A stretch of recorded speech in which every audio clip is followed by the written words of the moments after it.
Hi, this is Ashley Scher with the Scher Institute, Share Love Fund, and we're going through the sutras for the incarcerated women at Rikers Island as part of the free yoga teacher training. And also for someone not seeking the yoga teaching degree, it is just kind of a good philosophy class or critical thinking class to examine the ancient yogic texts. So next up is Sutra 1.18. That's in book 1, Sutra 18. And this sutra reads in English as follows. By the firmly convinced practice of complete cessation of the mental modifications, the impressions only remain.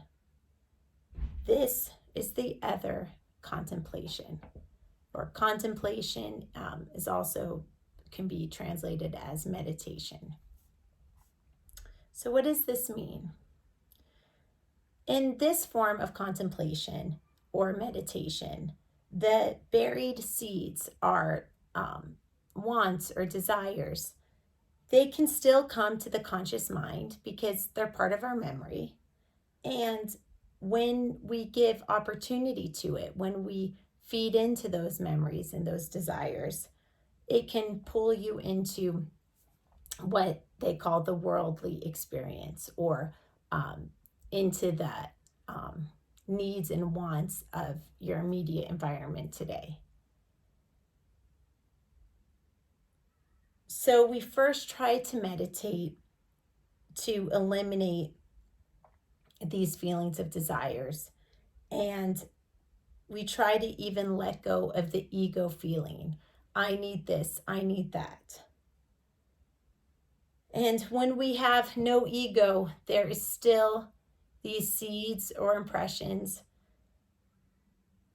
but they don't have the same kind of effect over us. And we're able to just watch them as if we're watching a film on a movie screen. And we're able to let those ideas pass. For example, you might be concentrating on something and think, oh, I really want a softer bed right now. But instead of getting all worked up about it, when we reach a deeper level of concentration, we can just acknowledge that thought, like, yeah, that would be nice. But right now we're meditating, and then that thought sort of just drifts away. When we say these thoughts are rendered harmless, it means that they are not disruptive to the concentration at that point. In this meditative state, only the consciousness is there, nothing else. Once this is achieved, the individual is completely liberated, and there is nothing more coming into the world, and there's not this getting tossed around by different things that happen. This happened to me, that happened to me, so this ruined my day or that ruined the day. This is the idea of getting into a really deep meditative state where you sort of become your own pillar, and the happenings around you aren't constantly derailing you, that you are sort of more anchored by deep sense of self within.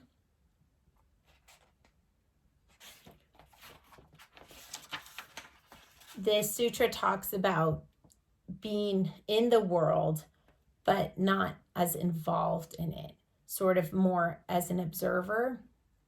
So the things that happen, you acknowledge that they're happening, but you're not reacting to it in the same way. You're not attached to the world with strings, and the things that are happening in the world aren't pulling your strings.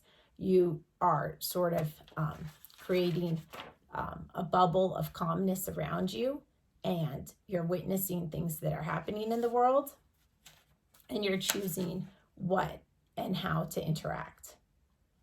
that's the control. Is the control is within you and choosing how to interact. When having achieved this, the world is just a shadow from which you are completely free. This is what is meant by the liberated person. It's not that a liberated person goes away from the world or is numb or is apathetic. It's that the world is not poking and prodding you and getting reactions out of you before you even knew what you were doing. The idea is that you're in control, and the actions you take are more of a response and a deliberate response that you are choosing to make.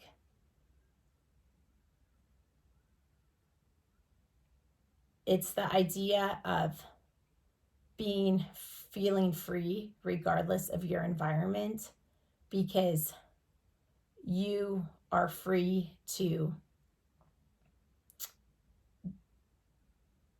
think and take control over your mind how you want to, because you are so focused in this state.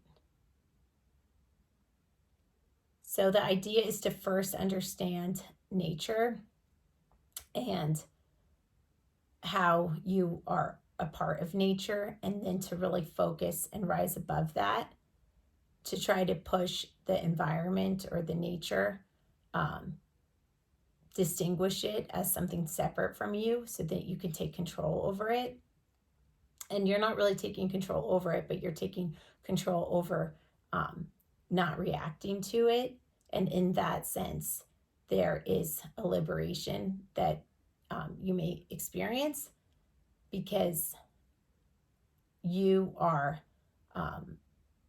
not at the mercy of everything around you.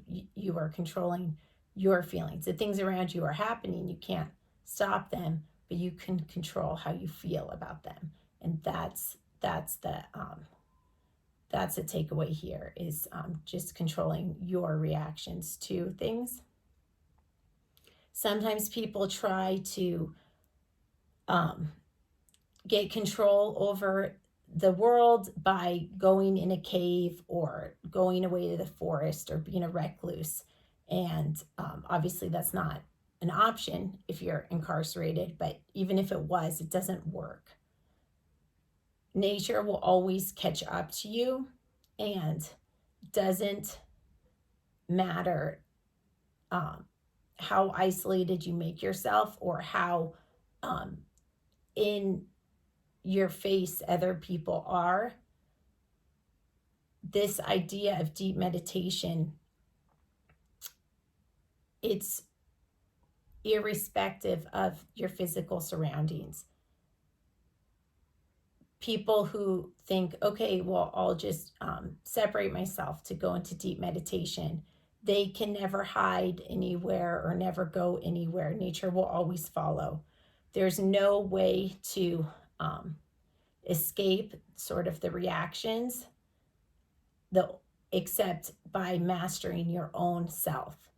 And this is true because you can think of it even when there's no one around. You could have a thought or a memory, in this book it's called Impressions, and that could sort of stir your pot. So until you really take control of your mind, there is no freedom until there is freedom for you to control your own mind. Because even if nobody physically comes in to upset you, you could think of like a bad thought that might upset you. So until you are able to distinguish